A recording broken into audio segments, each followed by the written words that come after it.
Men bunaqa narsa yasolayman deb umuman o'ylamagandim. Videoni oxirigacha ko'rsangiz nima deganimga tushunasiz. Opam shunaqa narsa yasaydilar, keyin men senga shunaqa narsani o'z qo'ling bilan yasashni o'rgataman dedilar. Narsalarni ko'rib o'tirib, hattoki chinni idish bloknotlarni ham yasolaydigan narsalar borligini ko'rib qoldim. Orada jiyanimni ham o'ynatdim. Mana jiyanim ham kelib telefonlarimga tegib tashadi. Keyin shunaqa narsalarni solishni o'rgatdi. Necha gram solish kerakligini, necha gram suv solish kerakligini o'rgatdi. Shu narsani yasab o'tirib, yana bitta narsaga amin bo'ldim. Har bitta narsani o'rgatayotganda sizga albatta ustoz kerak bo'ladi. Nimani qilishingiz kerak, nimani qilishingiz kerak emasligini o'rgatish uchun. Agar opam bo'lmaganda men shu narsani yasolmagan bo'lardim. Albatta ustozni o'rni juda ham muhim. Ko'plar ustozsiz ham bu narsalarni yasasa bo'ladi. Oddiy qolipga quyib qo'yish kerak deb o'ylashadi.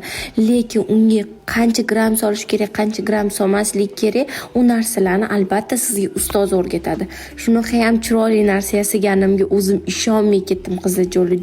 Opajonimlarning yordamida o'zim tasavvur qilganimdan ham akkuratli narsa yasadim. Briloklarni juda ham yaxshi ko'rganim uchun o'zimga ikkita brilok ham yasadim. Mana yasagan narsalarim. Agar sizlar ham narsalar yasashga qiziqsanglar, mana o'zimni radnoy opamlarning onlayn kurslari bor. Onlayn kursida sizlar bularni noldan bemalol o'rgansanglar bo'ladi.